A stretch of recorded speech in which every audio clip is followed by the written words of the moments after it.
ভিডিঅ'টো স্কিপ নকৰিবা, শেষলৈকে চাবা। এটা ইম্পৰ্টেণ্ট কথা ক'ব গৈছোঁ।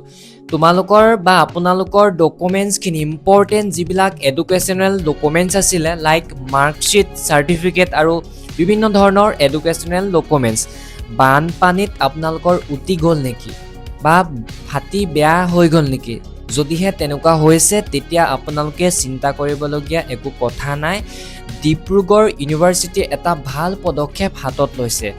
যাৰ এনেকুৱা হৈছে, মাৰ্কশ্বিট হওক বা চাৰ্টিফিকেট হওক বানপানীত উটি গৈছে, তিতি গৈছে, বেয়া হৈ গৈছে, এতিয়া বহুতো ছাত্ৰ ছাত্ৰীৰ এইটো সমস্যাত সন্মুখীন হৈছে। এতিয়া আপোনালোকে জানেই, উজনি অসমত বিশেষকৈ শিৱসাগৰ, চৰাইদেউ, যোৰহাট আৰু ইয়াৰ আশে পাশে থকা অঞ্চলসমূহত সৃষ্টি হোৱা ভয়াৱহ বান পৰিস্থিতিৰ প্ৰতি লক্ষ্য ৰাখি ডিব্ৰুগড় বিশ্ববিদ্যালয় সেই আক্ৰান্ত শিক্ষাৰ্থীসকলৰ বাবে এই ব্যৱস্থাটো গ্ৰহণ কৰাৰ সিদ্ধান্ত লৈছে। কথাটো অফিচিয়েলি হয়, 24 জুলাইতে এই কথাটো তেওঁলোকে ক'লে। দুদিনৰ আগতে মই ভিডিঅ'টো বনাই তোমালোকক বা আপোনালোকৰ মাজলৈ লৈ আহিছোঁ। বহুতো শিক্ষাৰ্থী এনেকুৱা থাকে, যদি আপোনালোকৰ যদি এই প্ৰব্লেমটো নাই, তেন্তে আপোনালোকে আপোনালোকৰ লগৰবিলাকলৈ বা কাৰোবালৈ ভিডিঅ'টো শ্বেয়াৰ কৰক। বহুতে এইটো কথা চিন্তা কৰি আছে, এতিয়া আমাৰ কি হ'ব, এতিয়া আমাৰ চাৰ্টিফিকেট কেনেকৈ পাম, কি কথা। এতিয়া দিনতে মোলৈ এগৰাকী ছাত্ৰীয়ে ফোন কৰিছিলে, আমাৰ ইয়াৰে হয়, ক'লে যে মোৰ বানপানীত মাৰ্কশ্বিট উটি গ'ল, চাৰ্টিফিকেটখিনিও বেয়া হৈ গ'ল, লেমিনেশ্যন কৰা নাছিলে, এতিয়া কি কৰা হ'ব, কেনেকৈ এপ্লাই কৰা হ'ব। তেতিয়া মই তাইক কৈছিলোঁ যেন ইমান চিন্তা নকৰিবা, নতুনকৈ এপ্লাই কৰিব পৰা হৈ যাব। মই এইকেইদিন বান সাহাৰ্যত অলপ অনুদান দান বৰঙণিত মই কালেকশ্যনত অলপ ব্যস্ত হৈ আছোঁ। যিহেতু আমিও 2 এদিনৰ ভিতৰত শিৱসাগৰৰ ভিতৰুৱা অঞ্চললৈ যাম। তোমালোকে যদি মোৰ ভিডিঅ' চাই আছা, তেন্তে নিশ্চয় গম পাবা। মই ইনষ্টাগ্ৰাম, ইউটিউবতো আপলোড কৰিছোঁ, চাব পাৰিবা। তেতিয়া মই ইমান এইবিলাক বস্তু চাই থকা নাছিলোঁ। তাইক ক'লোঁ যেন নিশ্চয় কিবা এটা তেনেকুৱা পদক্ষেপ চৰকাৰে গ্ৰহণ কৰিব। এই অকল তোমাৰ হোৱা নাই, অসমৰ বহুকেইখন জিলাৰ হৈছে। জিলাত কিমানখিনি ছাত্ৰ ছাত্ৰী আছে, ছাত্ৰ ছাত্ৰীৰ ভৱিষ্যত অন্ধকাৰ হ'বলৈ চৰকাৰে নিদিয়ে, ঠিক আছে। সেইবাবে এনেকুৱা এটা পদক্ষেপ ডিব্ৰুগড় বিশ্ববিদ্যালয়ে গ্ৰহণ কৰিছে আৰু বেলেগ বিশ্ববিদ্যালয়সমূহেও গ্ৰহণ কৰিব, ঠিক আছে। তেওঁলোকলৈও অৰ্ডাৰটো আহিব। যিহেতু ডিব্ৰুগড় বিশ্ববিদ্যালয় যদি কৰিব পাৰিছে, বেলেগ বিশ্ববিদ্যালয়সমূহক কৰিব পাৰিব। কিন্তু মই বেলেগ বিশ্ববিদ্যালয়সমূহ চোৱা নাই, অকল ডিব্ৰুগড় বিশ্ববিদ্যালয়টো অলপ আগত চাইছোঁ আৰু ভিডিঅ'টো বনাইছোঁ। যদিহে বেলেগ বিশ্ববিদ্যালয়ৰ নটিফিকেশ্যন আহে বা তোমালোকে মোক কমেণ্ট কৰিবা, মই নেক্সট ভিডিঅ'ত বনাই দিম, তোমালোকে ইমান চিন্তা কৰিব নালাগে। তেওঁলোকে কি কৈছে চোৱা, তোমালোকে কেনেদৰে আবেদন কৰিবা। ইয়াতে কৈছে তোমালোকে 3 মাহৰ ভিতৰত কলেজৰ নতুবা তোমালোকে ইউনিভাৰ্চিটিত এই কথাটো জনাব লাগিব, ঠিক আছে। এখন নটিফিকেশ্যন আছে অফিচিয়েল, সেইখনত মই পঢ়ি পেলাই তোমালোকক শুনাই দিছোঁ কি কৈছে। ইয়াতে আৰু এটা কথা কৈছে, এতিয়া বৰ্তমানটো এডমিশ্যন চলি আছে, তোমালোকেতো জানাই। CUT UG 4 year under graduate programme, BA BSc BCom first semester admission চলি আছে। নন CUT আৰু CUT বহুতেতো এডমিশ্যন লৈ আছে।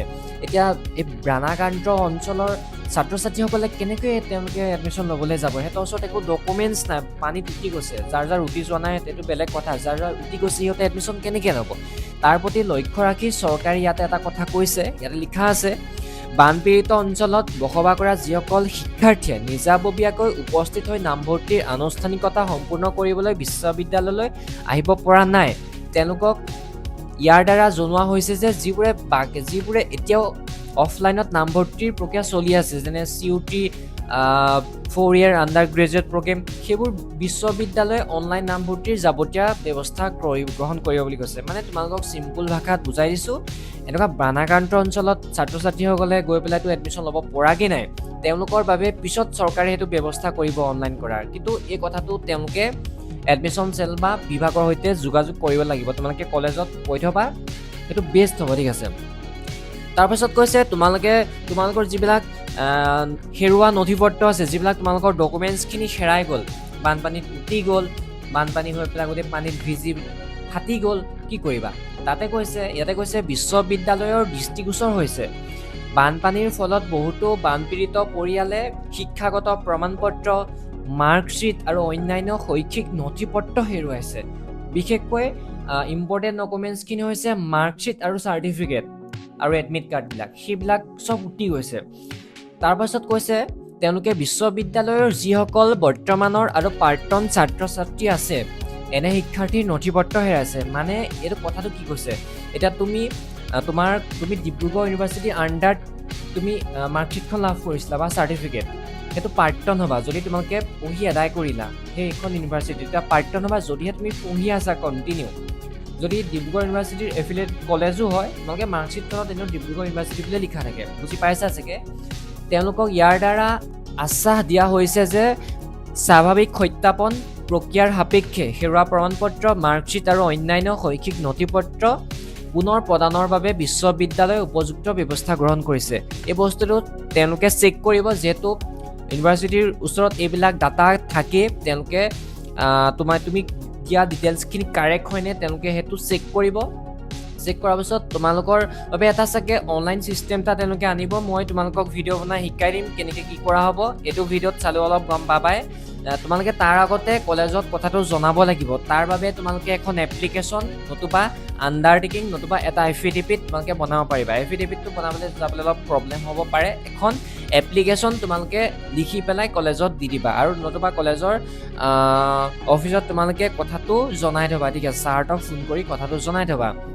তাৰপাছত কৈছে আক্ৰান্ত বৰ্তমানৰ যিখিনি প্ৰাক্তন শিক্ষাৰ্থীসকলে দ্ৰুত সমাধানৰ বাবে বানপানীৰ ফলত নথিপত্ৰ হেৰুৱাৰ বিষয়ে এটা আণ্ডাৰটেকিং শ্ৰুতিপত্ৰ, প্ৰতিশ্ৰুতি পত্ৰ, এফিডেভিট আৰু লিখিত আবেদনসহ বিশ্ববিদ্যালয় পৰীক্ষা নিয়ন্ত্ৰক কণ্ট্ৰলাৰ অফ এক্সামিনেশ্যন সংশ্লিষ্ট শাখাত যোগাযোগ কৰিব পাৰিব।